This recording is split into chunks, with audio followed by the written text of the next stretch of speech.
Tyson Ebert. Now, Ebert was convicted for sexual misconduct in the case involving Isaac Yates. Yates was a minor back in 2019 at the time of the crime. Now, he and his mother are suing the Central Kitsap $6 million, claiming the district failed to protect students from Ebert.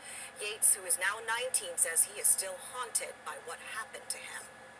Still terrified, still scared. Whenever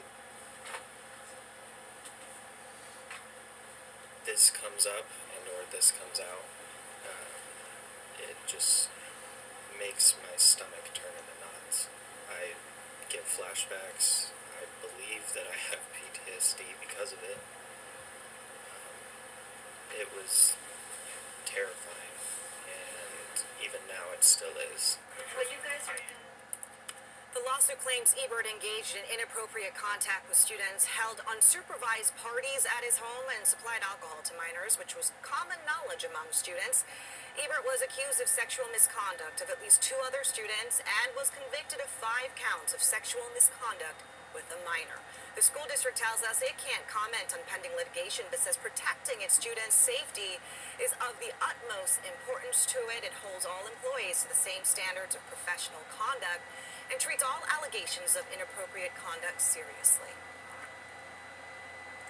Tonight, a former Kansas police officer appearing in court, accused of a string of disturbing crimes. Go over the evidence that the state has against you. 51-year-old Todd Allen, a 20-year veteran of the force, charged with 24 counts of sex crimes, many taking place while he was still in uniform. I am appalled and disgusted that somebody who is a suspect in these type of crimes and this type of behavior ever wore the uniform and this badge that I am honored to pin on my chest every day. Allen faces charges ranging from rape and aggravated sexual battery to kidnapping, breach of privacy, and eavesdropping. You understand the 24 charges and the complaint the state's filed against you and the possible penalties that could apply?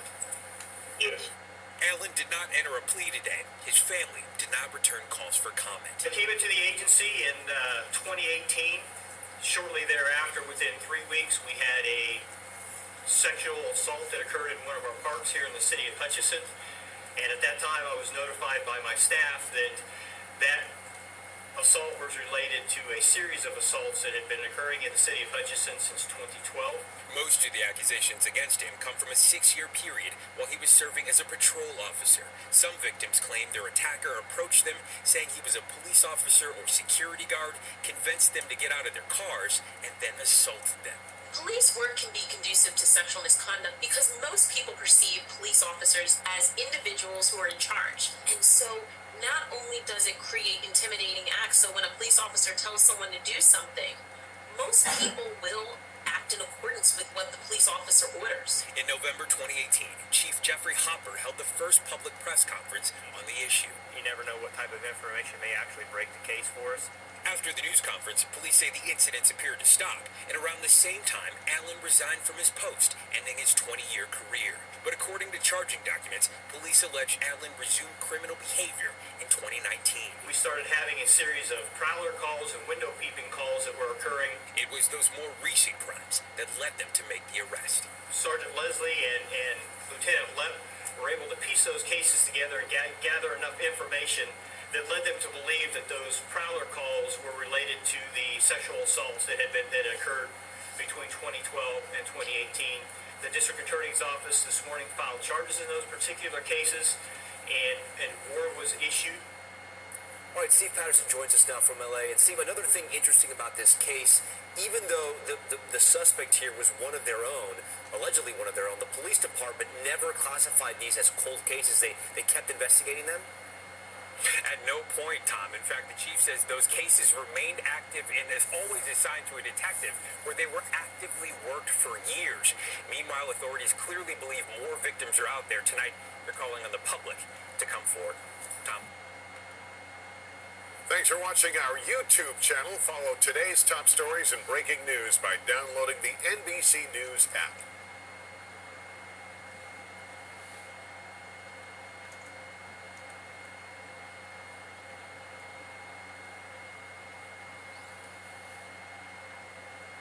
911 caller actually called about these remains behind me in the house, and they say that they found buckets of human remains in the basement. That happened on July 8th. That's when police responded, and they conducted a search warrant. And when investigators got here, they say that they found 3 5-gallon buckets filled with 2 human brains, a heart, livers, skin, lungs, and a child mandible with teeth.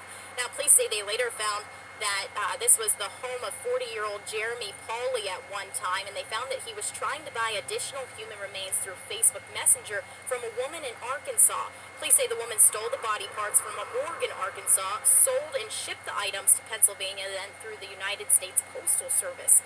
The packages were intercepted in Scranton through a joint operation conducted by FBI agents, USPS agents, and the Pennsylvania State Police. Now, District Attorney Sean McCormick, he says this is completely new territory for his office.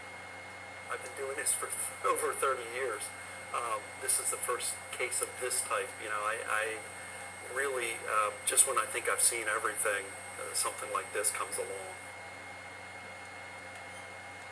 Now, this is actually not the first time that Pauley was approached by police. Police say back in June they actually got a report that he was selling human remains on Facebook, and they say that when they came to his home, they found 3 full skeletons and up to 20 human skulls. Now, at that time, the police say that it seemed that those artifacts were very old and actually legitimately purchased, so nothing happened at that time. But now the district attorney's office says the struggle here is to find out what is legitimately purchased and what is illegal dealings of these human remains. So at this time, he says that is completely new territory for his office. But as for this last incident that happened in July, they say that he has multiple charges against him now, one of them being dealing in proceeds of unlawful activities, as well as abuse of a corpse and receiving stolen property.